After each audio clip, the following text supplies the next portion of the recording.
Good morning, my Real News Midday TV family. Thank you so much for tuning in this morning, and I'm wishing for everyone a wonderful and a productive day.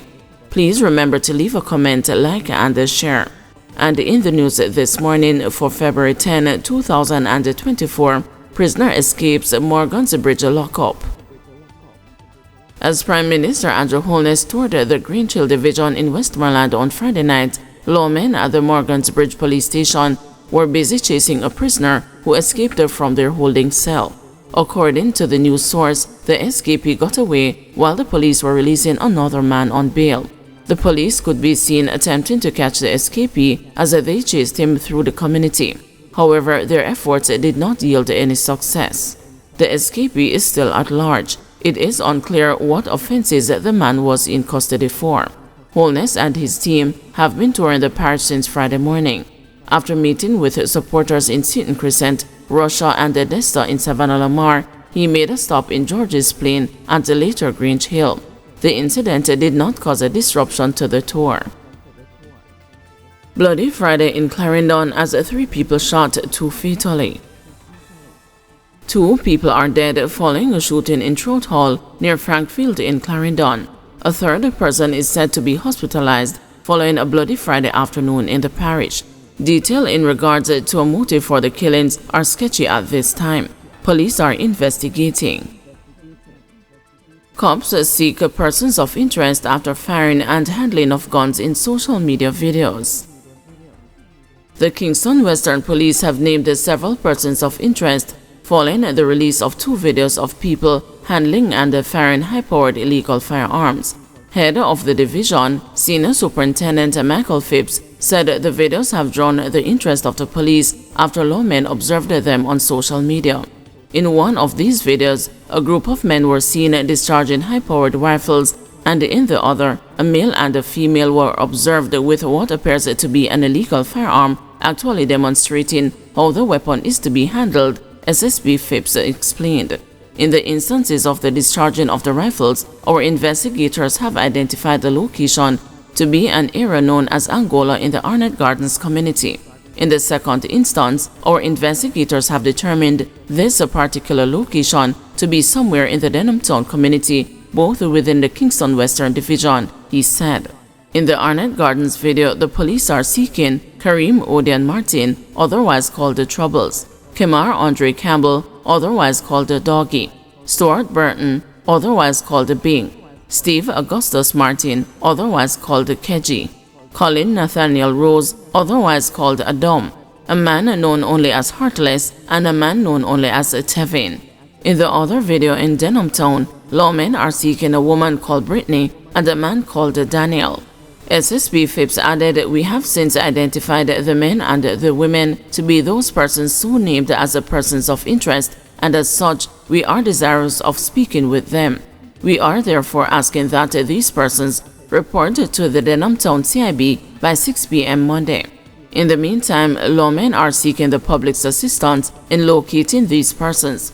Anyone with information of their whereabouts is being asked to call the police emergency at 119, Crime Stop at 311, Denhamtown CIB at 876-948-6443, SSB Phipps at 876-285-1964, or the nearest police station." Businessman shot dead in St. Thomas. A businessman was shot and killed by gunmen in York, St. Thomas on Thursday. The deceased is 42-year-old shop and bar operator Delvin Hills, alias Short Boss, of Shantytown, York in the parish. Reports are that about 8:30 p.m., residents of the community heard loud explosions and alerted the police. On their arrival, Hills's bullet-riddled body was found inside his business establishment. He was transported to the hospital, where he was pronounced dead. Investigations are ongoing into the development.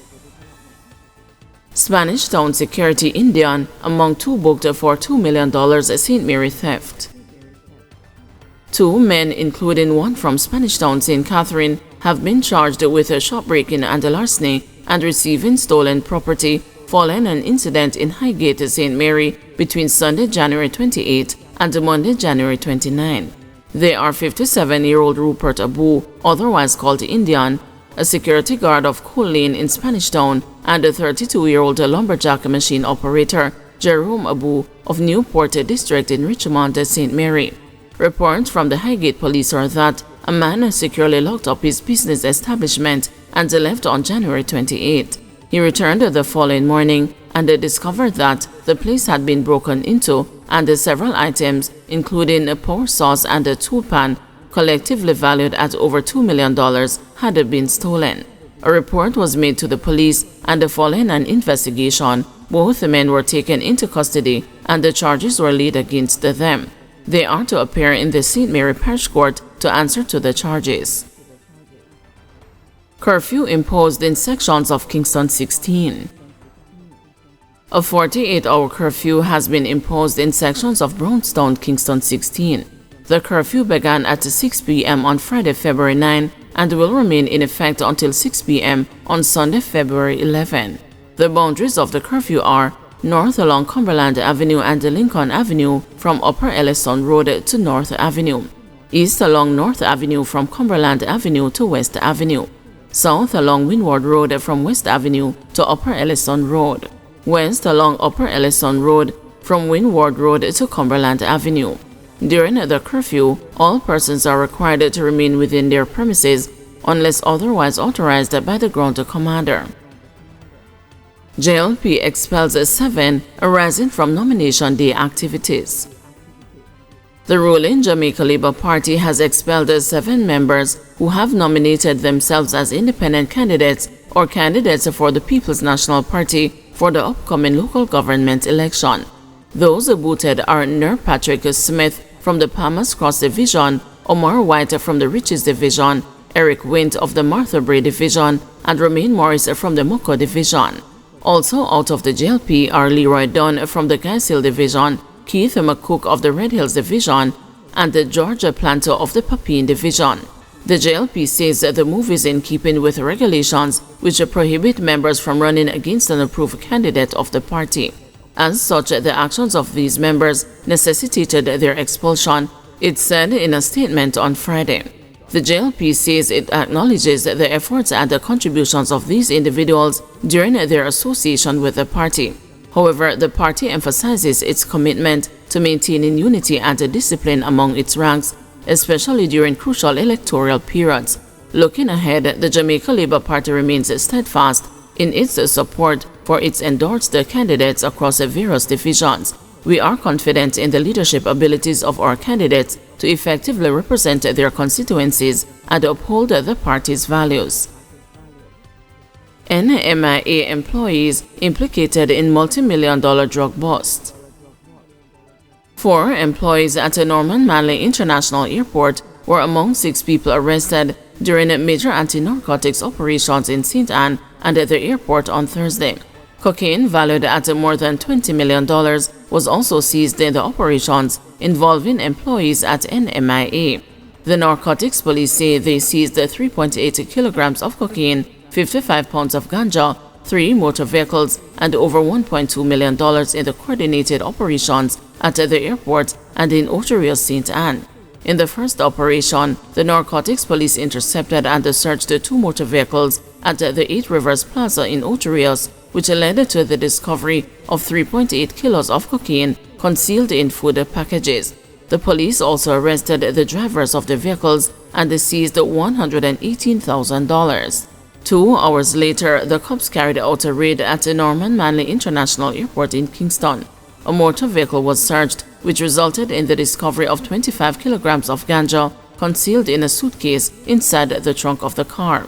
The police also seized $1.2 million found in the vehicle. 4 airport ramp attendants were taken into police custody and the motor vehicle seized. The estimated street value of the ganja is $540,000. 2 of the ramp attendants were later released. Superintendent Dwight Daly, head of the narcotics police, told the news that the police are probing a possible international drug network in the case.